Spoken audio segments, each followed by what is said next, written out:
Startling story the other day regarding Newsday and the contraband, the amount of drugs that have been filtered into the Nassau County Jail. Really, it's just astonishing. Brian Sullivan is the president of the Nassau County Correctional Officers Benevolent Association. Always great to have him, as you know, on the program. And we welcome him. We say a Happy New Year, Brian Sullivan. Hate to keep you waiting, my friend. That's all right, Jay. No, not a problem at all. Good morning and Happy New Year to you and yours. Indeed. Just an astonishing story. And if anybody saw some of the stuff where inmates have tapped into supplies of narcotics and other drugs, and we're talking about a couple of hundred times in recent years, is the Newsday analysis of state records showing this. Brian, how does this happen? This is unbelievable, where officials have seized so much paraphernalia. It's just unbelievable, the numbers here. Jay, I got to tell you, I was amazed at the depth and the breadth of this story by Newsday because, as you know, there's no really, journalistic stories that go on. There's no journalism anymore where there's investigative things and people take all the time out to go and find out, information like this in this Twitter 150-character world where you want to move on to the next thing. I was actually astonished at this, the depth of this story and all of the information that was got here, and I was very, very happy to see it. One of the biggest problems that we have in corrections, and it's not just here, it's in every correctional department from jails to county prisons, is contraband, the introduction of contraband into our facilities.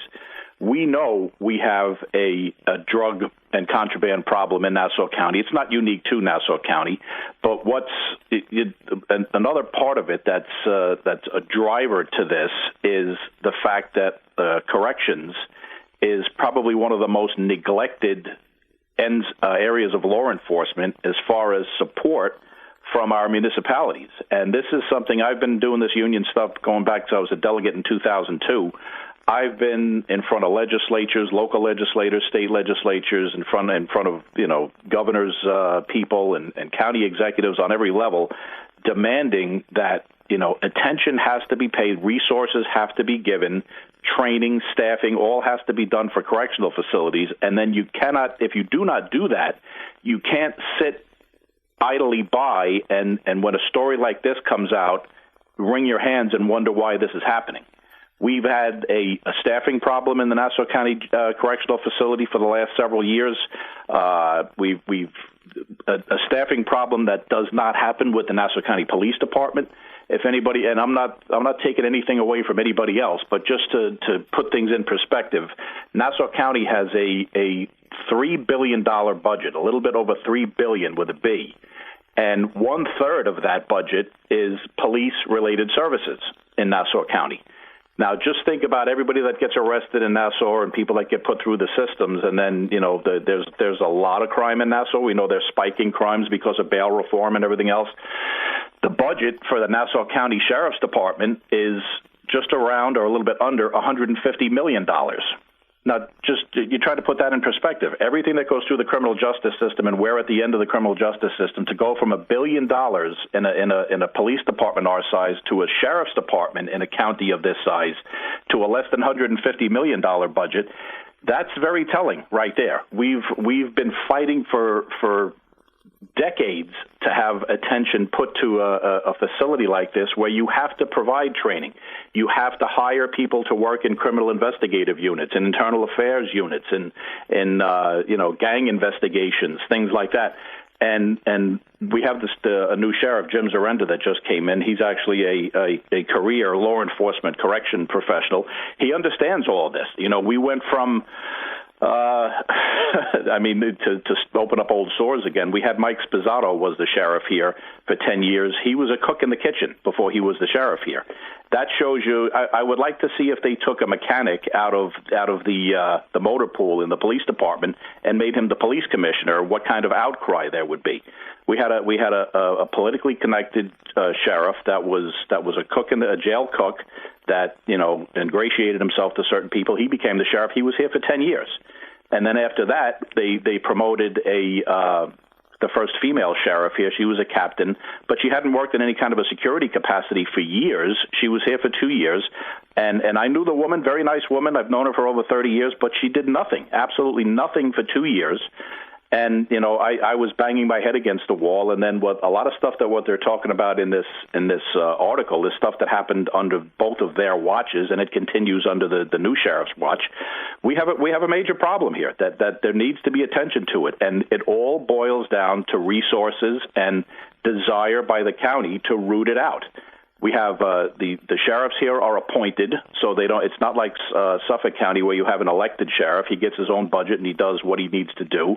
And you have an appointed sheriff here where everything is about money. They don't want to put attention. They don't want to put resources towards this because there's so much resources to the police department and other areas. And obviously with COVID now, dealing with modern days, there's major budget crunches that are going on. We've had a major budget crunch here. I've been dealing with budget crunches. We're in a control period since 2011, where the county's not even in charge of its own finances. The knife of the interim finance authority has been here since the year 2000, when Tom Swazi was the county executive. But when something like this comes out, I refuse to let anybody look at me square in the face and tell me that something like this surprises anyone, that this is going on here, because of the neglect of this department over decades, particularly over the last decade, where everything was about just cutting this place.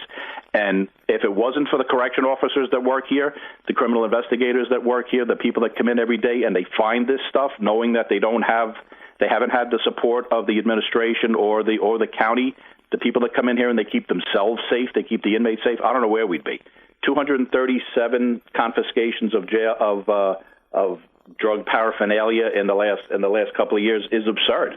I mean, when you think about the types of things that are going on in the world with fentanyl and heroin and all this, my biggest fear in our facility is one of my officers coming in contact with fentanyl and dying from it. We've had a couple of instances where inmates have been suspected of overdosing, suspected of whatever else. There's two pending. It's referred to in this article, and the county doesn't want to comment on it because it's pending. That the inmates several times have had issues with things that they believe are fentanyl related. Fentanyl gets out of your system reasonably quickly. There's a lot of overdoses that go on here, suspected overdoses or inmate actions where we believe they're under the influence that is related directly to K2. Now, K2 is synthetic, and there aren't, to my knowledge, K2 is not easily detected.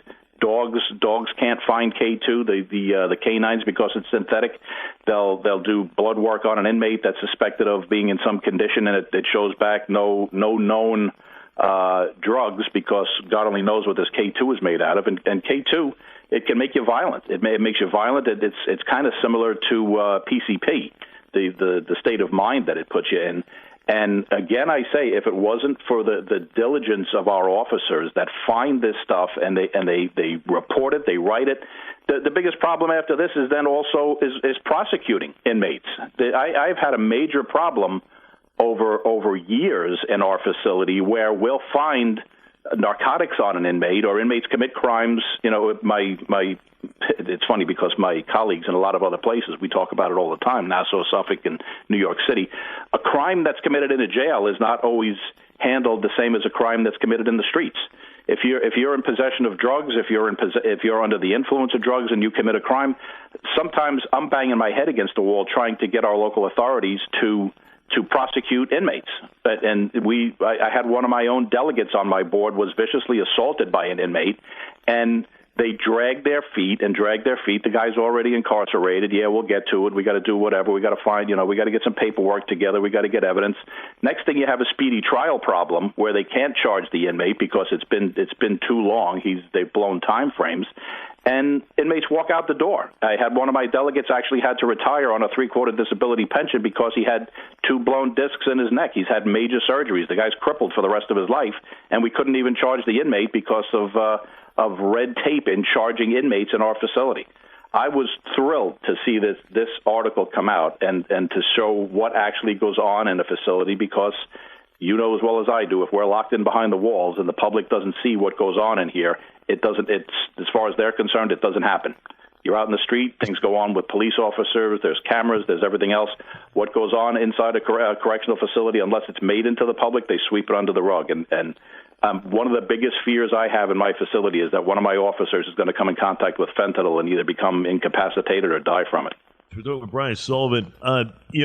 Everything he said is right, is spot on. It really is. And especially with the fact, you bring up the prosecutors, especially with the bail reform, the flimsy laws right now. Mm-hmm. Judges are letting half of these guys back out. So in essence, you're not even solving the problem in that regard because of what's going on. The other thing, you brought up a great point, the difference between the counties. You look at Suffolk folks, we elect our sheriffs. Nassau Point. I mean, you bring up Vera Flood, right? Do I have the name right? Vera Flood. Yes. And quite frankly, Brian is spot on. Where's the resume? Where is the resume? Where is the climbing of the ladder to land a spot based on history, based on experience, based on knowing you could do the job? Listen, it doesn't help when you have a $3 billion budget. You're not putting a lot of money towards the jails and everything else. Hats off to all of the correction officers who are undermanned, undertrained most likely, and look what's going on here. I mean, this was such a great piece. Our guys and girls come to work every day under some of the most demanding and taxing situations. The stress level that goes on inside a correctional facility is beyond. I mean, we've had there's national organizations that do studies all the time that show that the PTSD levels of correction officers, because of the constant bombardment of threat of physical harm to yourself, the PTSD levels are equal to or greater than those of returning war veterans. There's the death rate is the highest among, one of the highest. We have our national life expectancy is 57 for correction officers. There's a 75% divorce rate. These are the things that you're dealing with when you come in every day. And to show that our guys are diligently doing this job, protecting themselves, protecting each other, without the support of their own municipality for years and decades, it really is a testament to them. I mean, and like I said, the criminal investigators do a great job. Guys come and girls come here every day. It's not just a job. They're not coming here to collect a paycheck, because if you want to collect a paycheck, you're certainly not going to come and do this nonsense. But, they come with the intent. Of course, it's a good job. There's benefits, there's security, but they come with the intent that we're an integral part of the criminal justice system. And if it wasn't for us, who the hell's watching these inmates? Now you have, after bail reform, where allegedly all the lesser inmates are out. The lesser inmates that are committing rapes and sex crimes and all kinds of heavy-duty drug crimes and assaults and weapons charges. Those are the lesser guys. Those are released from jail under bail reform. Imagine what's left. Our inmate head count now is I didn't check it this morning. It's in the low sevens. We should be, in my mind, I think I've spoken to you before about this on your show, we should be around 1,600 statistically, where over the course of my career, that was the average running count for our inmates. Now, because of bail reform, we lost hundreds and hundreds of inmates, and then because of COVID, we lost more. The count's actually coming up a little bit now, and once they open up the courts and start the system up running fully again and having trials, the count's going to go up again. And the problem here is we have a staffing problem. They just hired, I believe it was 200 recruits into the Nassau County Police Academy. We have a class going in for our academy mid-January, which they did not want to do until July of this year under the new budget proposal. We had a fight like hell with the county to get it done in January because we had so much attrition over the last year. They're bringing in hopefully there'll be 25 bodies, and we had 60-something people retire in the last year in 2020, and we're only bringing 25 in. But yet, I guarantee halfway through 2021, I'll be fighting with the county about overtime because the inmate head count has gone up, and they didn't hire enough people, and they're hoping that bail reform will be able to shrink this place even more. They're only going to be concerned about overtime, and they're going to be looking to cut more here. That's been the mantra here. Try to get everything down. Overtime is the biggest problem in this jail, so cut more. And then you wonder why you have incidents like this, why you have contraband coming into a facility, why you have the violence that's going on in the facility. I really have to hand it to the men and women that come to this job every day. And I know I'm the union president. And it sounds like I'm just, I'm toting the county line. But I've done this job for years, and I know exactly what it is. I did 20 years in the floors, and I've worked all these positions. And to come to work every day knowing that your county doesn't really have, I'm not going to say they don't have your best interest at heart, because that could be a little disingenuous, but knowing that the county doesn't have the desire to provide you with the proper tools you need to do this job. And then when something like this happens, if anybody's going to stand back and say, what's going on in the jail and maybe point the fingers at my people, we have holds that were created here that started under Mike Sposato, the sheriff, and continued under Vera and do continue now. And I'm hopeful with this new sheriff, Zarenda, you talked about the education. He has the education. He was the head of the corrections department in Connecticut. He worked in Rikers Island for a while as a big boss. He was out in Nevada as the commissioner of corrections out there. He knows how to run jails, and he came here, and I have the highest hopes that he's going to run this place the way it needs to be run. But I see through a lot of conversations that he's got a thumb on his head from the county. Don't spend any money. You don't have any money. Just run it. Keep the place under wraps. Don't spend any money. We're not giving you any money, so let's figure it out. And he's done some pretty good things here, some training and things like that. We need a lot more of it. Well, I'm going to tell you, we're going to shed a lot of light on this, and we'll have, the county executive on in a couple of weeks. We're going to bring this up, where you have lawmakers approving a contract for technology. What was it, under $300,000? I think I read. That this new sheriff had said a month earlier would be used to target contraband. Listen, they'll be able to put scanners and x-rays and everything else, but that's all well and good. But the big question is, and not to compare as far as what county does to another, you look at Suffolk, you look at a guy like Errol Toulon Jr., who has a pretty good hand on things, certainly fully trained and everything else from his days in New York City and everything else. We go on and on about Toulon, but why not some sort of duplication as far as how the business goes in Suffolk, as far as how Nassau should operate? Obviously, there are some gaps here as far as everything else. Now, again, there's budgets and everything else to contend with, but when you have a story like this, you know what? You have to put some situations, some tendencies in place, because the system ain't working the way it is right now. You got to train more people. You got to keep more people on the job. You got to give some incentivizing here. And you also have to have some sort of technology involved here, but you also have to have individuals who are running the show the right way and not just taking off the street, not just being a cook, putting in a position of running a sheriff's department. I mean, that's a big task. So Nassau really has to get on the ball. If you read this type of story, forget all the contraband and everything else, you got to have the pieces in place as far as running the show. They don't have that. He's got to. The sheriff here has to be given the autonomy by the county to run this department as he sees fit, and that's you brought him in here because of his resume and because of his experience. And if you bring a guy like that in here and you don't allow him to run it and you don't utilize his experience and his resume, then it's a waste of money. It's a waste of time. Let him be autonomous. I think he has a lot of good ideas, but I see through so much of the veneer in Nassau County where when you have an elected sheriff in Suffolk County as opposed to an appointed sheriff in Nassau County, then you have that's where your major interest is, because then you're being directed by bureaucrats on how to run a correctional facility and a sheriff's department. We also have the deputies here. Bureaucrats are making the decisions budget-wise, and everything is about money. It's not about security. He's doing, as far as I can see, there's little issues we have here and there. Of course, you're going to have labor management problems, but he sees where the holes are here and things that he would like to do. I've seen that he's already been restrained. I have, going back to when Sposato was here, we had uniformed security officers working in the kitchens. And back when Sposato was here, as a budget cut, he took the officers out of the kitchens. No, it's fine. He was a cook before, and I'm not blaming the cooks or anything else. They're all good guys. I'm friends with a lot of them. They get a little bit of training in the beginning. They certainly don't get the training that correction officers have, but they took the officers out of the kitchen. Now, through Sposato, and we took them to court, and we won a restraining order in the beginning to stop them, but then they took the restraining order away, and the court ruled against us, saying that the sheriff can staff the place any way he wants.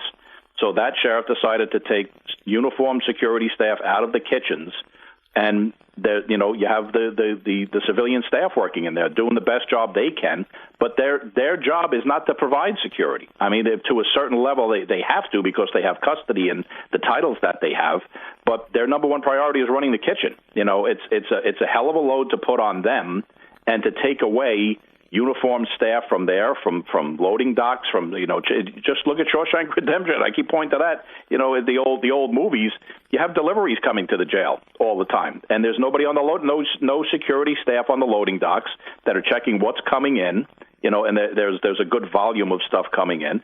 There's open doors here that I've fought every sheriff, and I'm hopeful that this sheriff is going to change that. But I know that when it comes to adding a post, he's going to get stepped on by the county. If he's got to add a post or two in the kitchen or on a loading dock, he's going to catch hell from the county. You're creating spots that's costing money. Don't do it. Yeah, Brian, tremendous story, and great insight. We're going to keep on top of this. Do me a favor, just keep us in the loop. You always do. But this is a big story. Well done by Newsday, I got to tell you. It was very well done. And really, got to tell you, really sheds light on an incredible subject. Brian Sullivan, ladies. Brian, can't thank you enough. It's an excellent piece on all ends here, and really, it's about shedding light. You got to correct the problem. That's what you must do, ladies and gentlemen. You must. And all the credit goes to my guys. They're keeping things together with glue and tape in this place. Jay, I appreciate you having me on. Have a happy New Year. Take care of yourself. I'll see you soon.